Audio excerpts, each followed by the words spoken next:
Para terminar este largo y complejo tema de virus, vamos a hablar un poquito acerca de partículas subvirales.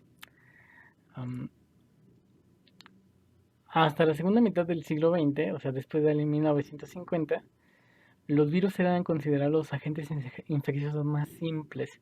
Sin embargo, un poco tiempo después nos dimos cuenta, bueno, la humanidad se dio cuenta, de que existen partículas todavía más sencillas, en este caso sí, moléculas como tal, que pueden causar enfermedades transmisibles.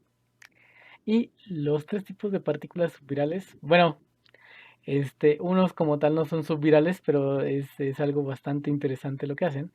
Son estos tres, los virófagos, los viroides y los priones.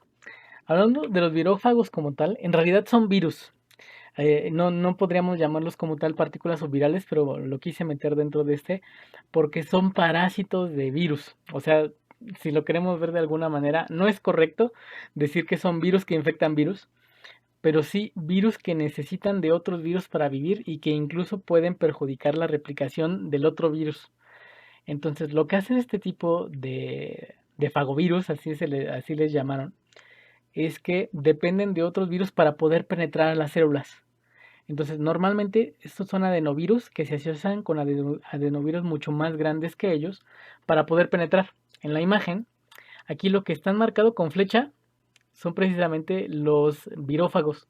Y esta estructura más grande que parece como un ojo es un virus grande. Entonces como que pareciera que estos virófagos lo que hacen es pegarse a las proteínas que están más externas del virus para que cuando entre el virus a la célula que infectó, también pueda entrar el virófago y precisamente aprovecharse de esto para poder replicarse. Entonces es bastante interesante. No estoy seguro si existan en seres humanos porque creo que en donde más han encontrado es en virus que infectan a protozoarios, si no mal recuerdo. No amigas, algunas especies de algas unicelulares como de plancton que son infectados por virus gigantes. Y junto con ellos se meten este tipo de virófagos, ¿no? Entonces son partículas como bastante interesantes, ya que independientemente este tipo de virus no pueden entrar a una célula, no tienen los mecanismos para poder penetrar a una célula y replicarse como lo hacen los virus normales, ¿no? Entonces se aprovechan de ellos, incluso a un nivel genético. Les voy a dejar un video para que puedan hablar un poquito más al respecto. Estas ahora sí podemos decir que son partículas subvirales, ya que estos básicamente son moléculas. Se llaman priones. Su nombre viene de proteína y de infección, por eso le llaman prión. Es una modificación proteica infecciosa. Suena raro, pero es una proteína que tiene otra conformación estructural y a su vez modifica proteínas sanas.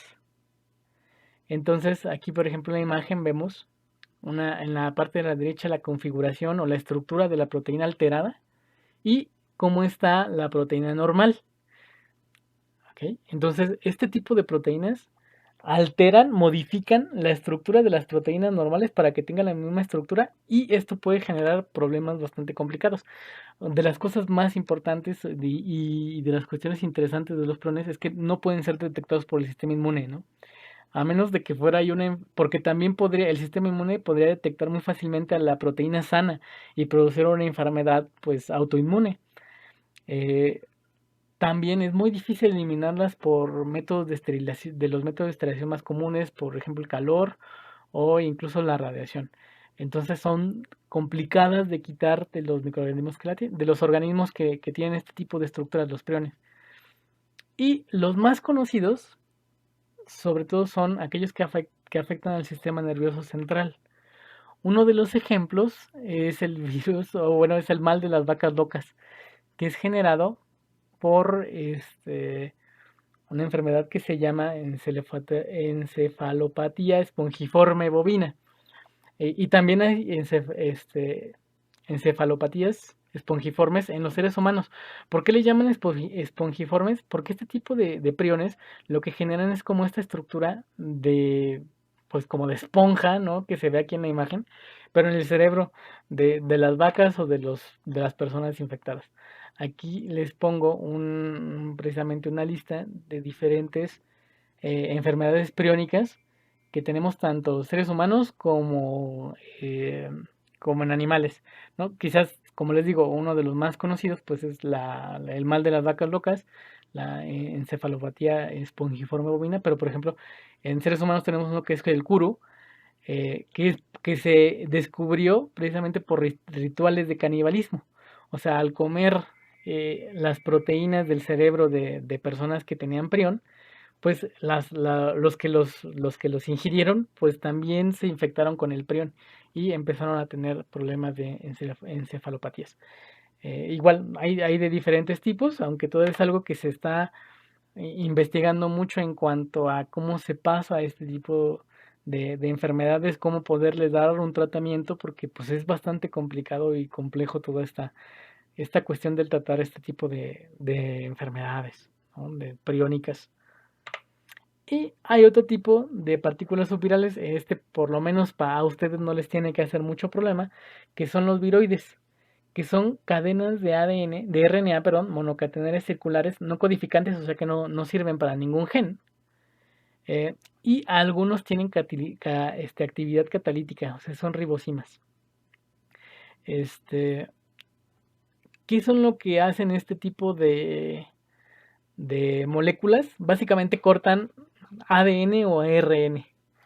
Y simplemente son material genético, es un RNA, ¿no?